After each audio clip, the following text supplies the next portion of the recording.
गर्मियों का सीजन शुरू हो गया है और लोग चाहते हैं कि एसी बाय करें, लेकिन कंफ्यूजन ये रहता है कि एसी कौन सा ले, विंडोज ले, स्प्लिट ले, 1 टन का ले, 2 टन का ले या 2 टन का ले। तो सब कुछ बताएंगे। तो आज हम बात करने वाले हैं एसी बाइंग गाइड 2023 के, किस तरह का एसी आपको लेना चाहिए जो आपके लिए सुटेबल रहेगा, क्योंकि अच्छा एसी वही होता है जो आपके रिक्वायरमेंट और नीड के हिसाब से फुलफिल कर सके। तो चलिए वीडियो शुरू करते हैं। वैसे पहली बार आए तो सब्सक्राइब कर लीजिए। तो सबसे पहले अगर आप एसी लेने जा रहे हैं तो सबसे पहले आपको ये देखना है कि आप जहां एसी लगाना सोच रहे हैं या लगाना चाह रहे हैं या लगाएंगे वो रूम कितने बड़ा है और कहां पर है। सबसे बड़ी चीज़ है कि कहां पर है, जैसे आप टॉप फ्लोर पे है, ग्राउंड फ्लोर पे है या मिडिल में है, कहां पर है।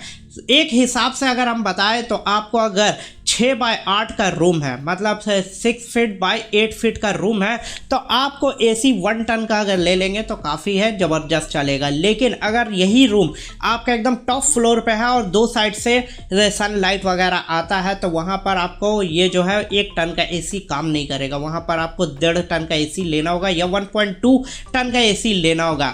वहीं बात करते हैं 12 बाय 12 का रूम है, मतलब 12 फीट बाय 12 फीट या 120 स्क्वायर फीट का अगर आपका रूम है तो आपको 1.5 टन का एसी लेना होगा। 1 टन का काम नहीं करेगा। और अगर आपका एकदम टॉप फ्लोर में है या फिर ग्राउंड फ्लोर में है तो भी 1.5 टन का एसी जो है काम कर जाएगा। अब बात करते हैं अगर 15 बाय 15 का रूम है या फिर 180 स्क्वायर फीट का आपका रूम है और आप एसी लेना चाह रहे हैं, चाहे ग्राउंड में हो, टॉप में हो या मिडिल में हो, तो आप ले सकते हैं 2 टन का एसी या 1.8 टन का एसी वो ले सकते हैं। तो चलिए यहाँ पर एसी की बात हुई कि रूम साइज के हिसाब से हमें एसी लेना चाहिए, लेकिन अब सवाल ये बनता है कि विंडोज ले या स्प्लिट ले। तो विंडोज और स्प्लिट का मामला ऐसा है कि अगर आपके रूम में जगह है, मतलब ऐसा है कि खिड़की वगैरह है, विंडो वगैरह है, कहीं पर आप रख लगा सकते हैं, मतलब ऐसा जगह है कि आप विंडोज लगा सकते हैं, विंडोज एसी लगा सकते हैं, तो आप विंडोज ही लीजिए।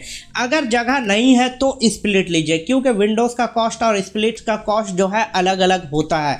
लेकिन बात करते हैं विंडोज की, तो विंडोज को सफाई करने में आसानी रहता है, वो नीचे रहता है, और स्प्लिट जो है थोड़ा ऊपर रहता है, उसके लिए सीढ़ियों की ज़रूरत है। वैसे सफाई करने में दोनों में सेम रूल फॉलो होता है। बहुत लोग ये बोलते हैं कि नहीं यार स्प्लिट है तो ज़्यादा टेंशन है सफाई वगैरह करने में, लेकिन ऐसा नहीं है। दोनों में ऊपर का एरिया खुलता है, ढक्कन खुलता है, फिल्टर निकलता है, फिल्टर को धोया जाता है, फिर लगाया जाता है, बात खत्म। लेकिन विंडोज़ में क्या है, आप इंडोर और आउटडोर एक साथ धो सकते हैं, मतलब एक ही में सिस्टम में सारा कुछ रहता है। लेकिन स्प्लिट में क्या होता है, आपको इंडोर एक बार साफ़ करना पड़ता है, फिर जाकर आप बाहर जाकर या छत पे जाकर आउटडोर साफ़ करिए। लेकिन अगर बाहर छज्जा वगैरह में आउटडोर लगा है तो थोड़ा दिक्कत होता है। तो इस तरह का कुछ मामला है। तो अगर कोशिश करिए कि स्प्लिट लगा रहे हैं तो आउटडोर जो है छत वगैरह में लगाइए, तो सफाई करने में आसानी होती है।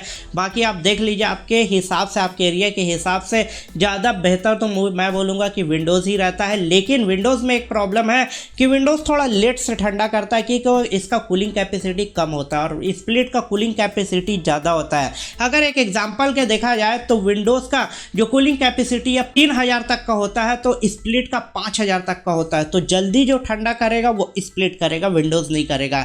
लेकिन विंडोज़ में क्या है कि ये सस्ता होता है, कॉस्ट इसका कम होता है, लेकिन इलेक्ट्रिसिटी बिल जो है बराबर है। चलिए यहाँ पर बात हो गई कि किस तरह का एसी लेना चाहिए। अब बात करते हैं कौन सा ले, इन्वर्टर ले या नॉर्मल ले। देखिए नॉर्मल एसी में क्या होता है कि वो 24 डिग्री टेम्परेचर में अगर आप सेट किए हैं, 24 डिग्री टेम्परेचर में जैसे आता है उसका कंडेंसर बंद हो जाता है।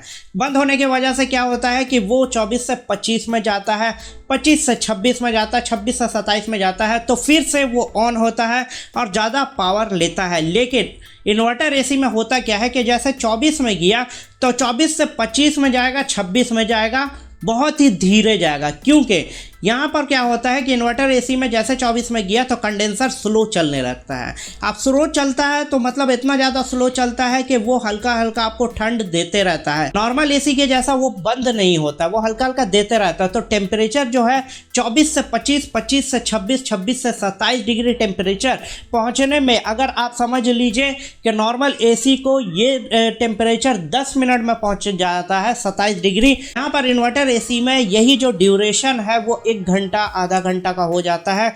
25 से 26, 26 से 27 डिग्री टेम्परेचर में। तो होता क्या है कि यहाँ पर पावर कंजप्शन बहुत ज़्यादा होता है, जिसकी वजह से इन्वर्टर एसी में आपका पावर बहुत ही ज़्यादा बचता है। तो कभी भी आप लीजिए तो कोशिश करिए कि आप इन्वर्टर एसी लीजिए। सबसे बड़ी बात होती है कि स्टार का क्या मामला है, जो 1 स्टार 2 स्टार 3 स्टार रहता है, इसका एक तरह का समझ लीजिए कि जो एसी आप ले रहे हैं उसका एक तरह का वैल्यू रहता है, मतलब क्वालिटी रहता है। 1 स्टार में थोड़ा कम क्वालिटी में मिलेगा, 2 में 3, 4 में ज़्यादा, 5 में ज़्यादा, इस तरह का। अब बोलेंगे यह फालतू बात क्यों कर रहा है, तो देखिए फालतू बात नहीं है, सच्चाई यही है। इसको इस तरह से बनाया जाता है कि 5 स्टार में आपको ज़्यादा पावर नहीं देखने को मिलेगा, वो मतलब कम पावर लेता है, और 1 स्टार जो रहता है वो ज़्यादा पावर रहता है, क्योंकि वह थोड़ा सस्ता सामान का यूज़ किया जाता है। तो इस तरह का कुछ मामला है। लेकिन मैं आपको बोलूँगा, अगर आपका एसी 24 घंटा या फिर 12 घंटा चलता है तो कोशिश करिए कि 5 स्टार वाला लीजिए। अगर आप घर में यूज़ कर रहे हैं तो आप कोशिश करिए कि 3 स्टार वाला ले लेंगे तो बहुत है, क्योंकि 6 से 7 घंटा अगर एसी चलेगा तो कोई दिक्कत नहीं है। हाँ, 12 घंटा 14 घंटा चल रहा है एसी आपका, तो वहाँ पर आपको 5 स्टार कम से कम लीजिए। अगर नहीं लेते हैं या 4 स्टार नहीं लेते हैं तो आपको ज़्यादा बिजली बिल देना पड़ेगा, जिसका कॉस्ट यहाँ पर एसी का कॉस्ट के बराबर हो जाता है। तो इस तरह का मामला है। तो स्टार का समझ लीजिए कि 6 से 7 घंटा अगर चला रहे हैं तो आप 3 स्टार तक का ले सकते हैं, लेकिन 12-14 घंटा ले रहे हैं तो 5 स्टार वाला एसी लीजिए। अब सबसे बड़ा इम्पॉर्टेंट चीज़, इसका कंडेंसर। देखिए होता क्या है कि एसी में 2 तरह के एसी आता है। एक होता है कॉपर कंडेंसर आता है, पूरा का पूरा कॉपर रहेगा, और दूसरा जो है एल्युमिनियम में आता है। कॉपर और एल्युमिनियम में फ़र्क क्या होता है आपको बताते हैं। कूलिंग वगैरह दोनों का सेम रहेगा, सब कुछ सेम रहेगा, लेकिन कॉपर वाला अगर लेंगे तो हो सकता है कि कभी लीकेज वगैरह हो या कुछ भी ऐसा हो। कभी कभी एसी लीक कर जाता है, कहीं से कुछ डेंट पड़ जाता है, या किसी भी तरह का कुछ भी मामला होता है, लीकेज अगर हो गया तो एल्युमिनियम में क्या है कि पूरा सेटअप आपको चेंज करना पड़ेगा। मतलब उसको बना नहीं सकते, उसको मतलब सोल्डिंग वगैरह नहीं करा सकते। मेरे लफ्ज़ों में ये बोलेंगे कि सोल्डिंग नहीं कर सकते। लेकिन कॉपर वाला लेंगे तो वहाँ पर कहीं से भी अगर लीकेज हो या कुछ भी हो, या डेंट हो, या पाइप मुड़ जाए या टूट जाए, तो उसको सोल्डिंग कर सकते हैं, जिसका कॉस्ट एल्युमिनियम के कॉस्ट से लगभग 10 गुना कम रहेगा। मतलब आप अगर ये 200 रुपये में करा लेंगे सोल्डिंग वगैरह, तो उसको कम से कम आपको पूरा का पूरा चेंज करने में 15 से 20 हज़ार रुपये लग जाएगा, विंडोज़ स्प्लिट दोनों में। इस तरह का कुछ मामला रहता है। तो कोशिश करिए कि कॉपर कंडीशन लीजिए, क्योंकि ये 1-2 हज़ार रुपया एल्युमिनियम से ज़्यादा महंगा रहता है, लेकिन ये जो है बहुत ही ज़्यादा सूटेबल रहता है, जिसकी वजह से होता क्या है कि इसको चेंज करना, इधर उधर करना, ऊपर नीचे करना आसान रहता है। इसको हम कभी भी कहीं से भी सोल्डिंग वगैरह कर सकते हैं, काट सकते हैं, हटा सकते हैं। अगर हमको अपने घर में शिफ्ट नहीं करना है, किसी को बेचना है तो बेच सकते हैं, या फिर नीचे ग्राउंड फ्लोर में है, टॉप फ्लोर में लेके जाना चाह रहे हैं तो आसानी से लेके जा सकते हैं, दिक्कत परेशानी यहाँ पर नहीं हो। अब सबसे बड़ा मुद्दा होता है कॉपर कंडेंसर और एल्युमिनियम के बाद इसका कूलिंग कैपेसिटी। देखिए कभी भी आप विंडोज़ एसी ले रहे हैं ना, तो विंडोज़ में आप समझ लीजिए कि कूलिंग कैपेसिटी एक बाहर में जो चार्ट रहता है उसमें लिखे रहता है, चार्ट आपको दिखता होगा। इसमें आप कूलिंग कैपेसिटी देखिए तो 3000 से 3500 के बीच में विंडोज़ एसी का कूलिंग कैपेसिटी वाला लीजिए। अगर 4 से 5000 मिल जाएगा तो बहुत अच्छा है। लेकिन स्प्लिट ले रहे हैं तो यहाँ पर मिनिमम 4500 से 5000 कूलिंग कैपेसिटी होना चाहिए। इससे कम वाला अगर आप ले रहे हैं तो बहुत ही लेट में ठंडा करेगा। तो कूलिंग कैपेसिटी बहुत ही ज़्यादा मैटर करता है, खासकर वोल्टास वगैरह या फिर हिटाची हो गया, इस तरह का जितना भी होता है। जैसे लॉयड वगैरह सस्ता में देता है, लेकिन 3500 कूलिंग कैपेसिटी रहता है। लेकिन वही आप वोल्टास का लेंगे या हिटाची का लेंगे, मैं आपको इसी ब्रांड के बारे में बात नहीं कर रहा हूँ, बस एक आपको एग्जांपल दे रहा हूँ। वहाँ पर अगर कूलिंग कैपेसिटी आप चेक करेंगे तो 5000, 5100, 5200 इस तरह का कूलिंग कैपेसिटी रहता है। तो कूलिंग कैपेसिटी जितना ज़्यादा होगा उतना जल्दी ठंडा करेगा और उतना फास्ट ठंडा करेगा। तो इस तरह का कुछ मामला रहता है। सबसे बड़ा मुद्दा होता क्या है कि हम तो एसी लेने जाते हैं, लेकिन हमें ये नहीं पता रहता है कि भैया पुराना एसी ले रहे हैं कि या नया एसी ले रहे हैं। तो कोशिश करिए कि लेटेस्ट जो बना है वो एसी लीजिए। कोशिश करिए कि उसमें पूछिए सामने वाले के कि इसमें कौन सा गैस है, R410 गैस है या R32 गैस है। अगर R410 वाला गैस मिल रहा है तो मत लीजिए। R32 इको फ्रेंडली गैस होता है, वो वाला एसी लीजिए, या R22 वाला, ये भी इको फ्रेंडली होता है, ले सकते हैं। लेकिन 410 वाला अगर मिल रहा है तो वो ओल्ड है। हो सकता है कि एसी लेने के बाद आपको अगर सर्विस के लिए बुलाया जाए तो R10 आपको अवेलेबल नहीं होगा, क्योंकि अभी जितना भी लेटेस्ट एसी आ रहा है सब में R32 और R22 का गैस होता है। और सबसे बड़ा इंपॉर्टेंट चीज, एसी जब भी आप ले रहे हैं तो कोशिश करिए कि आपके एरिया में वो एसी मतलब देखिए बाहर निकल के थोड़ा रोड रास्ता में देखिए, थोड़ा ऑफिस वगैरह में देखिए कि कौन सा एसी आपको ज़्यादा नज़र आ रहा है, कौन सी कंपनी का ज़्यादा नज़र आ रहा है। वोल्टास का आ रहा है, हिटाची का आ रहा है, कैरियर का आ रहा है, ओ जर्नल का आ रहा है, कि मिस्टुबिशी का आ रहा है, किसका आ रहा है। जिसका ज़्यादा आ रहा है समझ लीजिए उसका सर्विस उस इलाके में ज़्यादा है। जैसे मैं जमशेदपुर में रहता हूँ, टाटा नगर में रहता हूँ, तो यहाँ पर क्या है, टाटा का हब है, वोल्टास का हब है। अब यहाँ पर क्या होता है कि अगर मेरे एसी में कोई भी प्रॉब्लम होता है और कॉल करता हूँ तो 2 घंटे के अंदर में वहाँ पर से कोई भी काम करने वाला आ जाता है, मतलब प्रोवाइडर आ जाता है और एसी बना के चल जाता है। तो 2 घंटा में मुझे सर्विस मिल जाता है इस गर्मी में।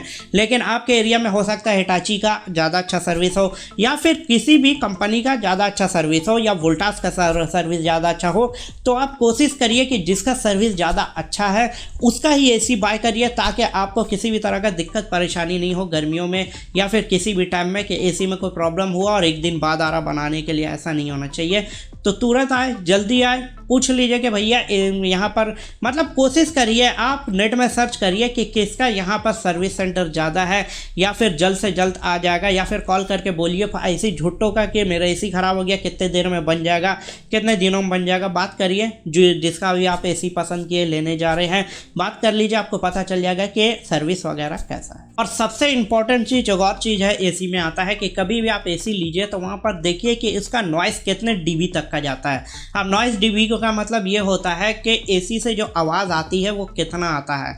कोशिश करिए कि 50 से नीचे डीबी, वहाँ लिखे रहता है डीबी करके, 50 से नीचे अगर नॉइस इसका है तो आप ले लीजिए, उसमें दिक्कत नहीं है। अगर उससे ऊपर रहेगा तो क्या है, रातों में खड़खुड़ तड़तुड़ सड़सुड़ का आवाज़ आएगा। वैसे दोस्तों एसी पे हमने डिटेल वीडियो एक कर दिया है, अनबॉक्सिंग वगैरह करा है, फिटिंग दिखाया है, कार्ड में दे रहे देख सकते हैं, प्ले लिस्ट में जाएंगे वहाँ पर भी मिल जाएगा। और सबसे बड़ी चीज़ है कि एसी को अगर साफ़ करना है तो कैसे करना है आप हमें कमेंट करिए, हम आपको दिखाएंगे क्लीन करके कि विंडो एसी या स्प्लिट एसी को किस तरह से क्लियर किया जाता है। तो दोस्तों वीडियो अच्छा लगे तो लाइक करिए, नया है तो चैनल को सब्सक्राइब करिए। एसी बाइंग गाइड कैसा लगा कमेंट में ज़रूर बताइए, और एसी से रिलेटेड और कोई वीडियो चाह रहे हैं तो वो भी कमेंट करिए। और इसके बाद जो वीडियो आएगा दोस्तों, टॉप 5 एसी मैं बताऊंगा जो अंडर 20,000 या अंडर 25,000 में आएगा। आपको ये जानना है कि आप विंडोज़ में लेंगे या स्प्लिट में लेंगे, कमेंट में ज़रूर बताइए। चलिए फिर मिलते हैं नेक्स्ट वीडियो में, अपना ख्याल रखिए और वीडियो को शेयर करिए दोस्तों के साथ। चलिए दोस्तों फिर मिलते हैं नेक्स्ट वीडियो में।